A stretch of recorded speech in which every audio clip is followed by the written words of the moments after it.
Chicken Arroz Caldo. Kailangan lang natin ng maraming garlic para meron tayong ginagamit na garlic toppings. Tapos, syempre, kailangan natin ng onions, ginger,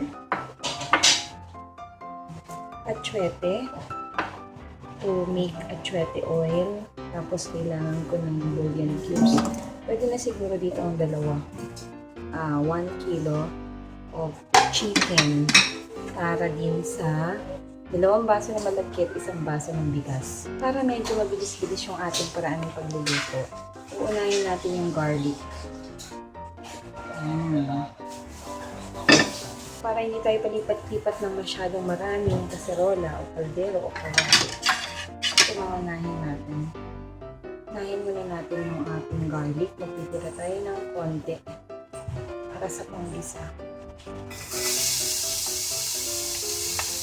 Gagamitin natin sa panggisa mamaya sa chicken. So, itong garlic mo to, ito yung magiging toppings natin.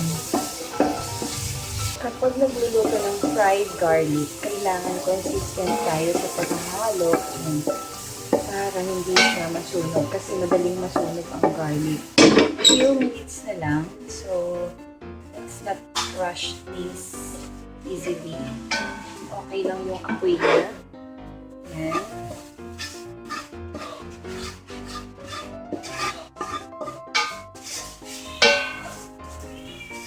Yan. So, garlic is already cooked.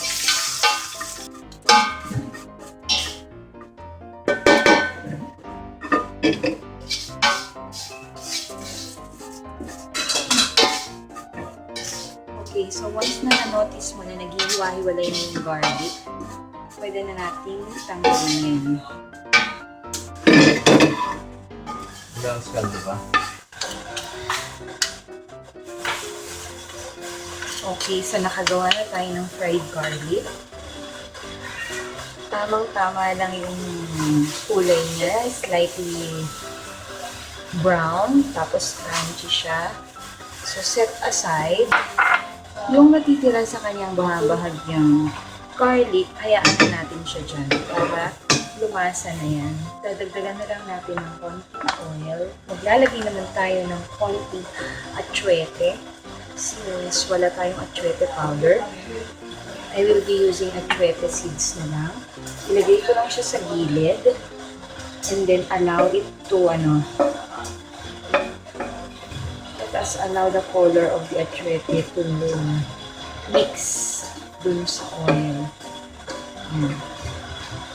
Let's wait for a few minutes at hayaang maging totally orange yung kulay. Ayan siya. Ayan.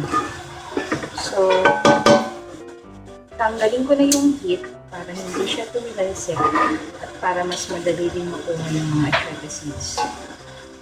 Parang pinahirapan ko yung sarili ko sa ginawa ko. Anyway, we have to get the atsuete seeds para hindi siya tuluyang humalo. Kuha tayo yung strainer.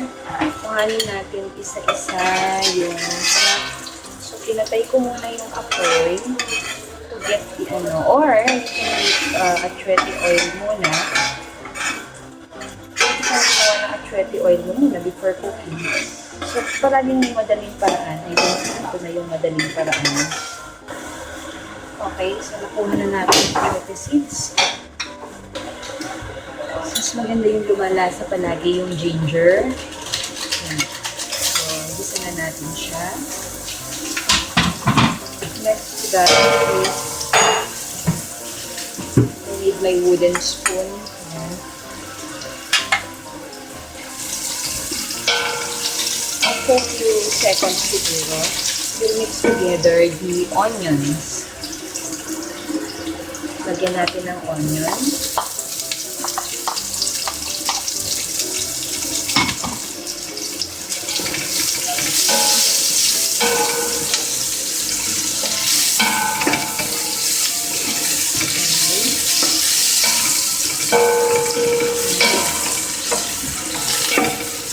Then, let's mix natin ulit.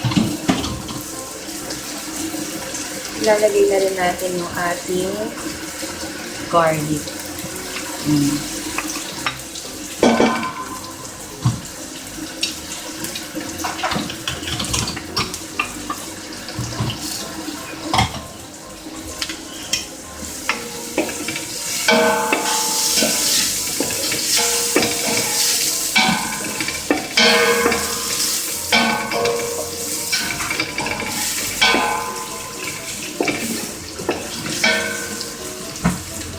Okay, so ready na natin ilagay yung ating 1 kilo of chicken.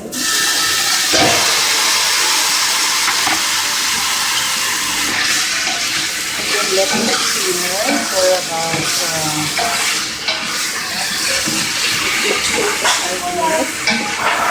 3 to 5 minutes simmer.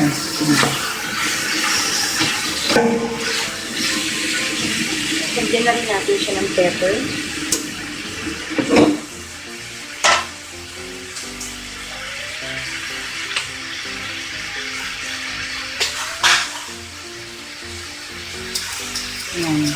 Pepper. Tapos takpan natin ng 2 minutes. So, I need to cover kasi para siyang salamin. While waiting for 3 to 5 minutes of simmering, ready naman tayo ng ating malagkit. From this one to this one. O, diba? Ganyan lang ang gagawin natin. So,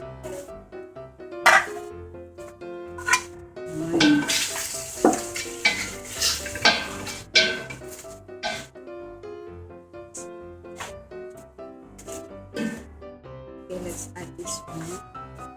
Ready na natin. Switch off.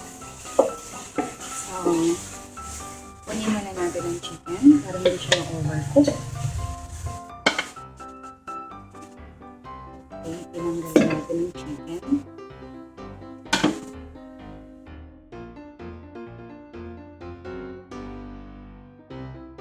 Add at least 7 to 10 cups of water.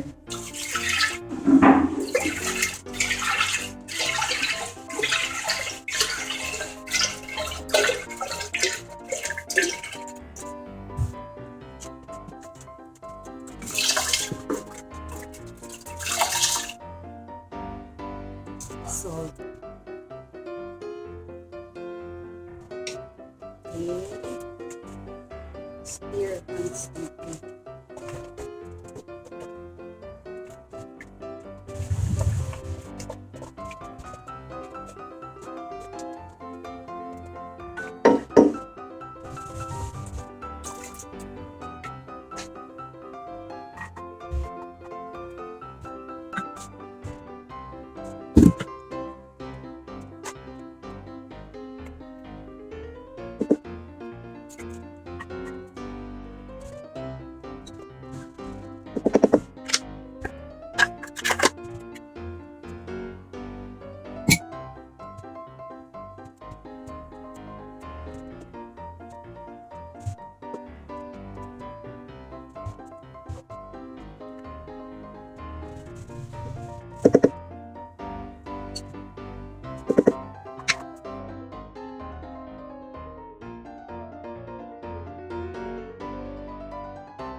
So, kung gusto mo ng negosyo, mag-ilagay na lang sa Arrozcaldo.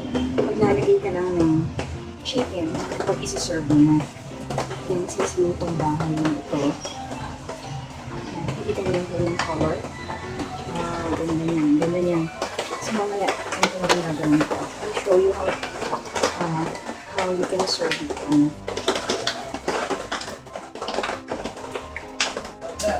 So, mahalaga na meron ka rin konting achiote oil kapag isi-serve mo siya. Pampaganda ng color niya.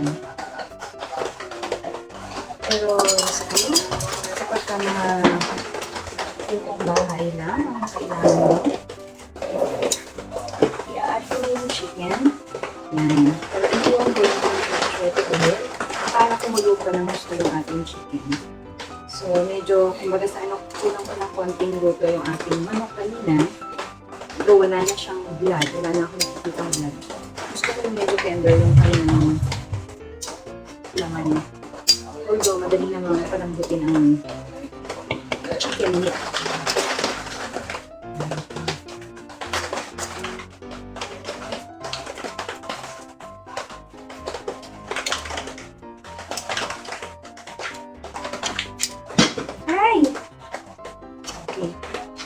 Medyo hindi nagkapareho yung hati ng chicken meat kasi ako lang naghati niyan. Ayan. Sawan po.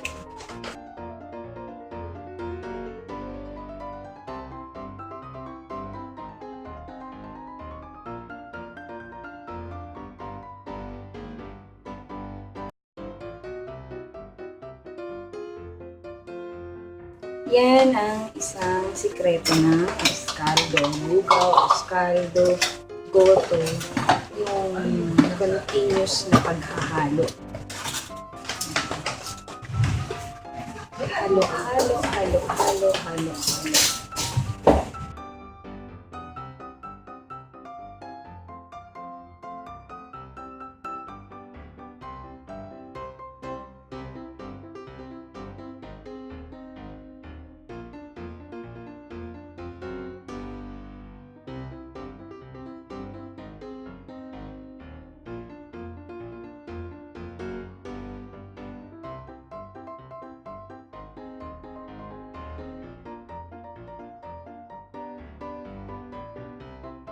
From time to time na umaalis na yung ating Arrozcaldo, idadagdag tayo ng konti-konting asin dahil kung hindi, tatabang siya ng gusto.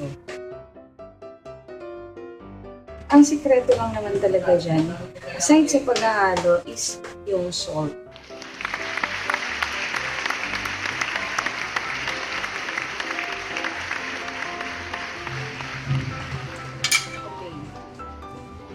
Napansin ako sa bigas, parang aalsa pa siya. Kasi yung lasahan ko, although tama na yung last niya, pero mukhang may iaalsa pa.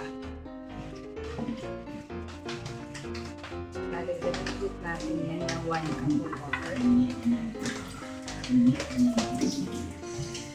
Okay. So, akala ko isa na lang na cup of water. I think we need 1 to 2 cups of water.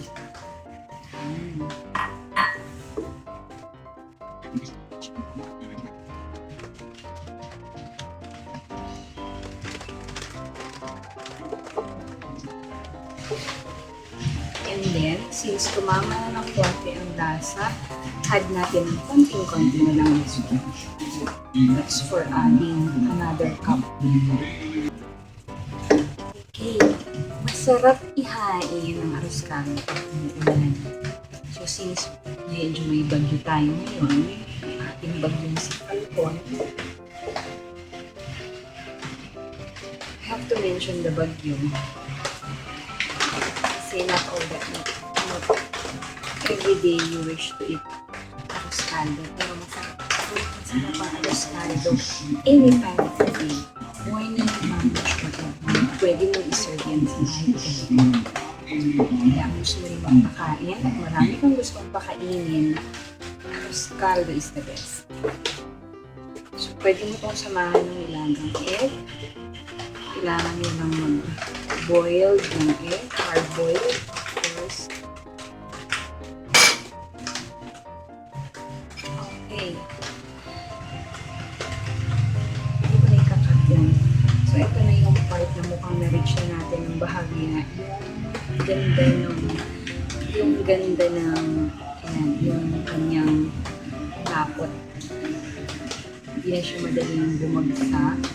Pero still, mula dun sa pinasa kalahating kaldero, halos aapaw na tayo kada dagdag ng water.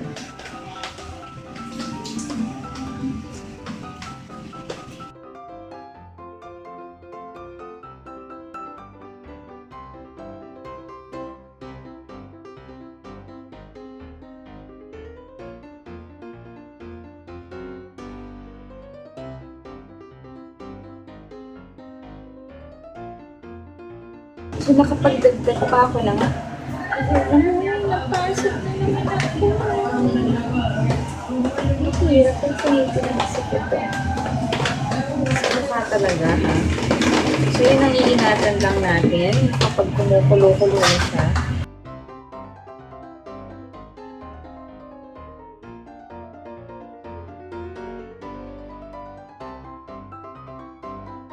Okay, so ngayon, kada dagdag ng tubig, yan yung sinasabi nilang wow, tubong lugaw kapag nagtinda ka talaga at ginawa mong negosyo ang Arrozcaldo. Boto. Yan. So maganda na. So yung sinasabi ko kanina na dapat 2 baso lang. Kapag dagdag ko tayo ng 4 na baso. At ngayon, nakikita ko na mas maganda yung kinalabasan ng ating Arrozcaldo. So pwede na natin off at pwede na natin iserve. So dumilim din ang paligid ko. Yan. Yung doon sa nabanggit ko na 2 baso, naging 4-5 pa nga actually yun. So, ngayon ko pa lang nakikita yung na-achieve natin yung tamang itsura niya. Ayan. So, this is how we serve yung ating Arrozcaldo. So, ito yung ating achiote oil. Ito yung ating onion leeks at ang ating ginger. Sana, hoping nakikita nyo. Ito siya. So, ito na yung aking prepare. How to serve.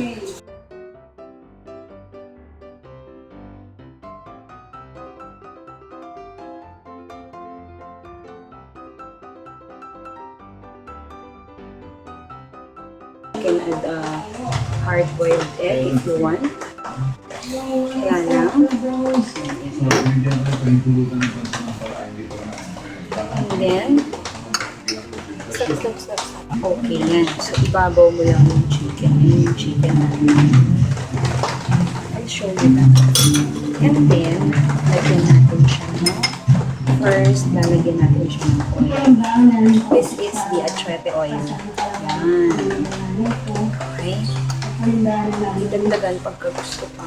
And then, ito yung ating garlic, fried garlic. Yan. And then, ito yung ating dahon ng sibuyas. Huwag naman masarap pag maraming dahon ng sibuyas. Sarap niyan sa taglamig. Kung nagustuhan mo yung video natin for today, aray, mainit. Yan. Please like, share, and subscribe. Do not forget, like, share, and subscribe to Momma's Kitchen Grabby. Thank you for watching. Ouch. Kaya hindi na nahirapan na like na. Bye.